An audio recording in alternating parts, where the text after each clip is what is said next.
할렐루야. 더드림교회 온라인 가정예배에 나오신 성도님들을 주님의 이름으로 환영하고 축복합니다. 지난 한 주간도 하나님의 말씀으로 또한 믿음으로 살아내시느라 수고 많으셨습니다. 이번 한 주도 세상이 줄 수 없는 그리스도의 평강이 성도님들의 삶 가운데 가득하기를 주님의 이름으로 축복합니다. 그럼 찬송가 93장 예수는 나의 힘이요 찬양 드리시면서 9월 셋째 주 더드림교회 온라인 가정예배 시작하도록 하겠습니다.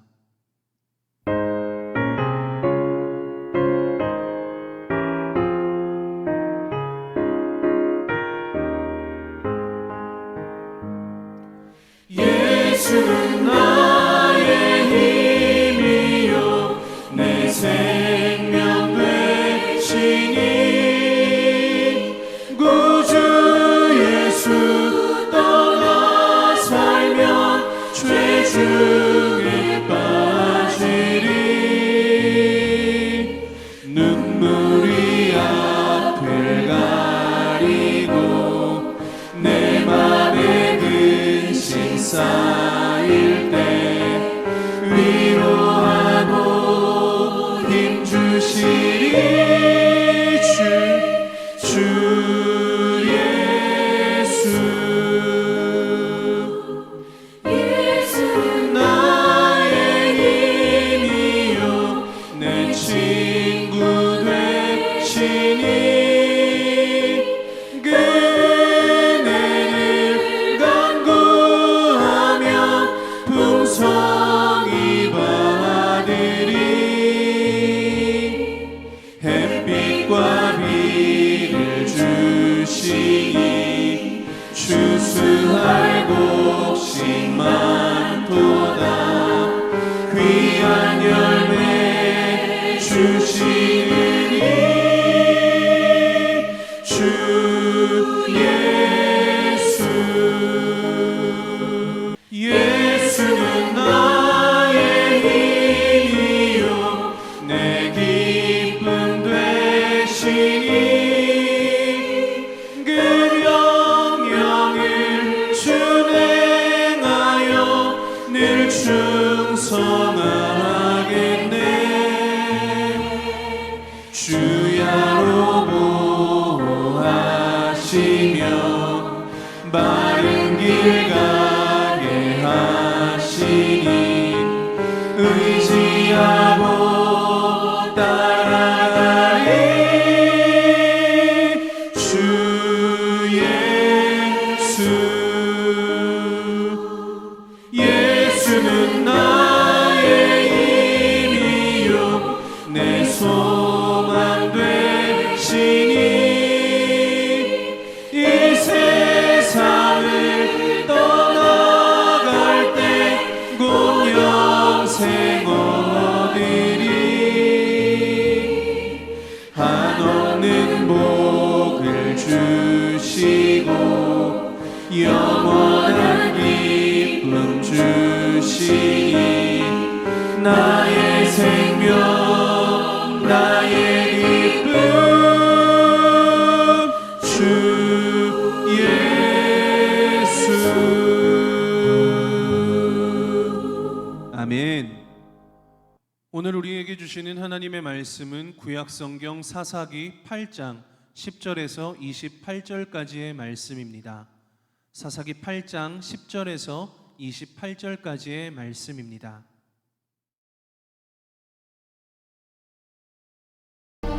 이때에 세바와 살문나가 갈골에 있는데 동방 사람의 모든 군대 중에 칼든 자 12만 명이 죽었고 그 남은 15,000명가량은 그들을 따라와서 거기에 있더라. 적군이 안심하고 있는 중에 기드온이 노바와 욕부와 동쪽 장막에 거주하는 자의 길로 올라가서 그 적진을 치니 세바와 살문나가 도망하는지라 기드온이 그들의 뒤를 추격하여 미디안의 두 왕 세바와 살문나를 사로잡고 그 온 진영을 격파하니라.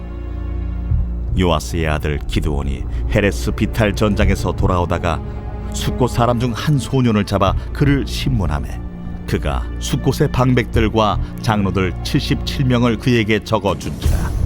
기드온이 숫곳 사람들에게 이르러 말하되 너희가 전에 나를 희롱하여 이르기를 세바와 살문나의 손이 지금 내 손 안에 있다는 거냐? 어찌 우리가 내 피곤한 사람들에게 떡을 주겠느냐 한 그 세바와 살문나를 보라. 하고 그 성읍의 장로들을 붙잡아 들가시와 찔레로 숫곳 사람들을 징벌하고 분우엘 망대를 헐며 그 성읍 사람들을 죽이니라. 이에 그가 세바와 살문나에게 말하되 너희가 다불에서 죽인 자들은 어떤 사람들이더냐? 그들이 너와 같아서 하나같이 왕자들의 모습과 같더라.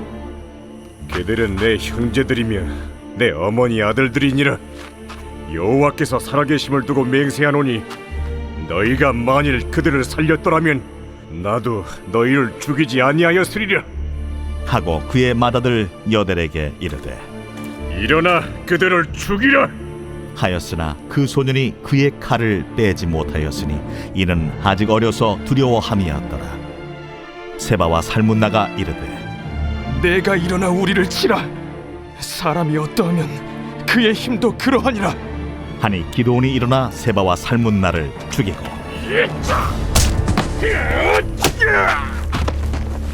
그들의 낙타목에 있던 조승달 장식들을 떼어서 가지니라. 그때에 이스라엘 사람들이 기드온에게 이르되 당신이 우리를 미디안의 손에서 구원하셨으니 당신과 당신의 아들과 당신의 손자가 우리를 다스리소서. 내가 너희를 다스리지 아니하겠고 나의 아들도 너희를 다스리지 아니할 것이요 여호와께서 너희를 다스리시리라. 내가 너희에게 요청할 일이 있으니 너희는 각기 탈취한 귀고리를 내게 줄지니라. 이는 그들이 이스마엘 사람들이므로 금 귀고리가 있었습니다.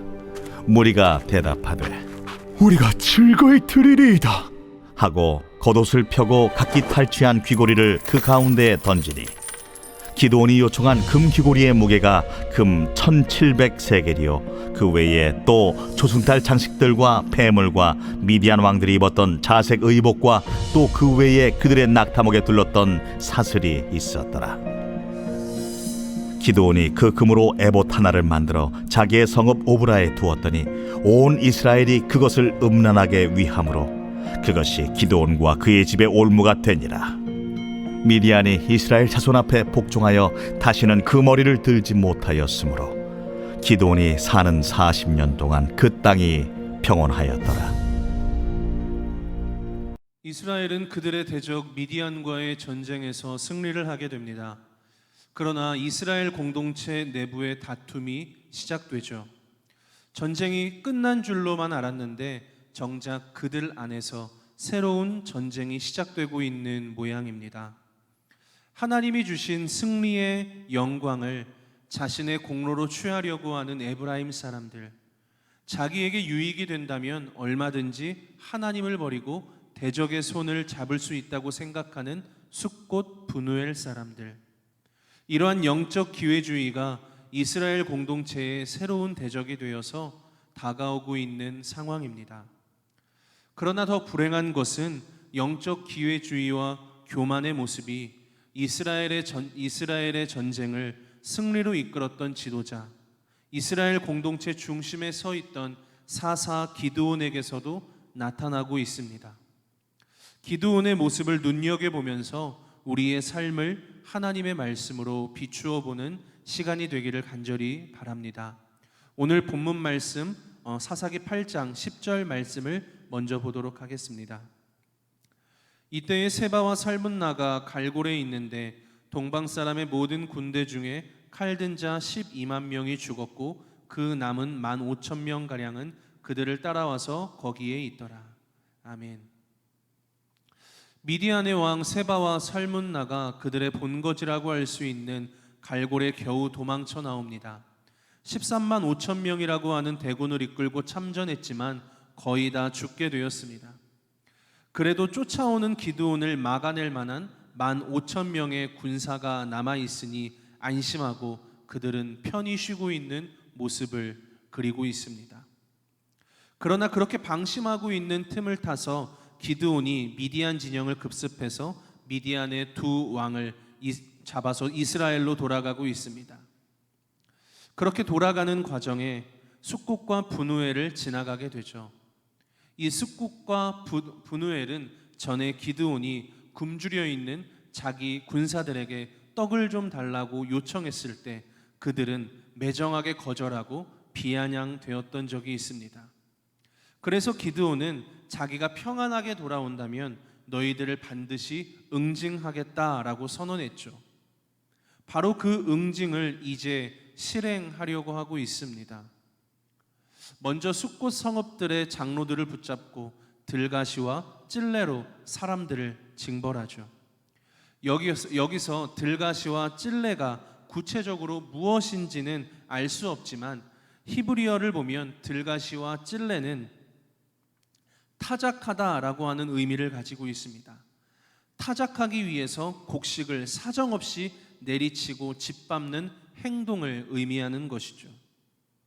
좀 이상한 것은 미디안이 두려워서 포도주 틀 안에 몰래 숨어서 밀을 타작할 정도로 소심하고 유약했던 기드온이 이제는 모두가 보는 앞에서 숫곳 사람들을 타작하듯이 잔인하게 징계하고 있는 모습입니다. 그리고 이어서 부두엘로 가서 그들의 망대를 헐어버리고 사람들을 죽입니다. 숫곳과 분우엘을 향한 기드온의 징벌은 이스라엘 공동체의 연합과 정체성을 지키기 위한 합당한 조치라고 볼 수도 있습니다. 그렇지만 그 방법은 뭔가 문제가 있어 보입니다.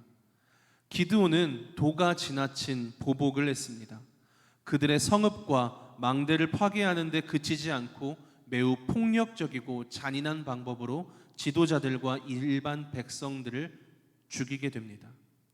그들도 하나님의 백성임에도 불구하고 그는 마치 가나안 족속을 진멸하듯이 사람들을 도륙했습니다. 과연 기드온의 이 보복이 하나님의 뜻과 방법대로 이루어졌다고 볼 수 있을까요? 뭔가 잘못되어 가고 있는 것 같지 않습니까? 이제 기드온의 보복의 칼날은 미디안의 왕 세바와 살문나를 향합니다. 오늘 본문 말씀 18절 말씀을 한번 보도록 하겠습니다. 이에 그가 세바와 살문나에게 말하되 너희가 다볼에서 죽인 자들은 어떠한 사람들이더냐 하니 대답하되 그들이 너와 같아서 하나같이 왕자들의 모습과 같더라 하니라. 기드온은 미디안 왕들을 신문합니다. 전쟁 때 그들이 자기 가족을 죽였다고 의심이 되기 때문이죠. 그래서 묻습니다. 다볼에서 너희들이 죽인 사람들은 어떤 사람들이더냐? 그랬더니 이 두 왕이 대답합니다. 그들은 너처럼 왕자들의 모습과 같았다. 기드온의 가족들의 모습이 마치 왕족의 모습이었다는 것입니다. 이것이 무슨 말일까요? 기드온이 왕인가요? 그의 가족이 왕족인가요? 그저 단순히 생각해보면 세바와 살문나가 자신들의 목숨을 건지기 위해서 아첨하는 것이라고 볼 수도 있습니다. 그러나 이어지는 19절 기드온의 대답을 통해서 무언가 다른 의도가 있음을 짐작해 볼 수 있습니다. 그들은 내 형제들이며 내 어머니의 아들들이라. 기드온은 이 두 왕의 말에 부인하지 않습니다. 자신이 왕이라고 하는 것입니다.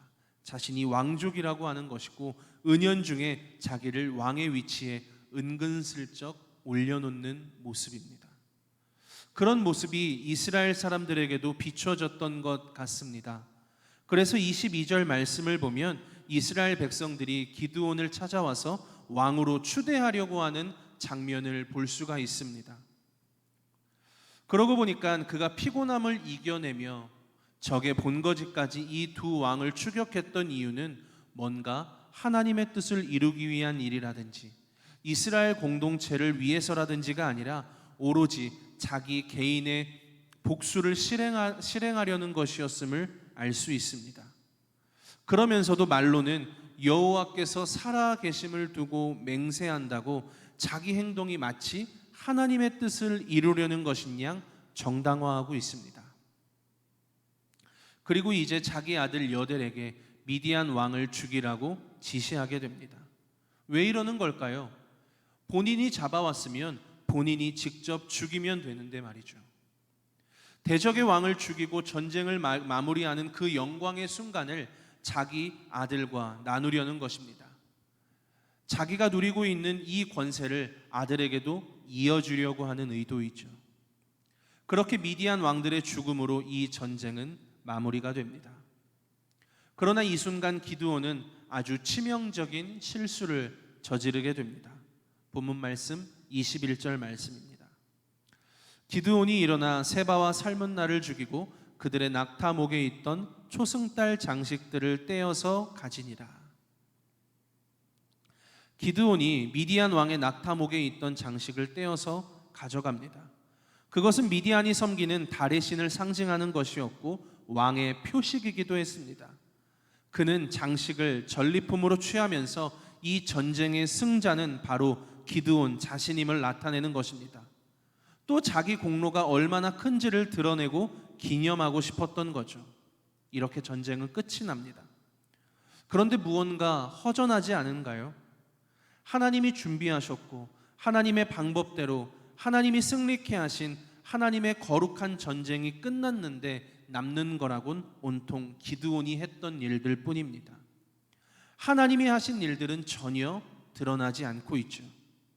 시도 때도 없이 하나님께 표징을 보여달라고 하던 기드온인데 이제는 온통 자신이 했던 일들, 그런 표징들만을 남겨놓으면서 전쟁은 마무리되고 있는 것입니다. 과거 이스라엘이 홍해를 건넜을 때도 드보라가 시스라를 이겼을 때도 전쟁의 마지막은 구원하신 하나님의 은혜를 감사 찬양하는 것이었습니다. 그러나 오늘 본문에는 개인적인 복수심에 불타는, 거침없이 자기 권세를 휘두르면서 하나님의 자리에 오르려는 기드온의 교만한 모습만이 나타날 뿐 하나님을 찬양하는 한마디 말씀도 기록되어 있지 않습니다.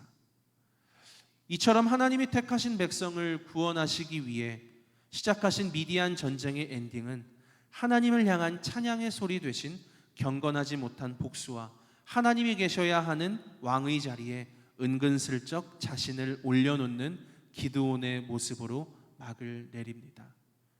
여기서 알 수 있는 것은 시작보다 중요한 것은 거룩한 끝맺음이라는 것입니다. 중요한 것은 바로 지금 우리가 하나님 앞에 어떤 모습으로 서 있느냐 하는 것이겠지요. 여러분의 삶에 시작된 하나님의 은혜를 오늘 여러분은 어떻게 마무리하고 계신가요?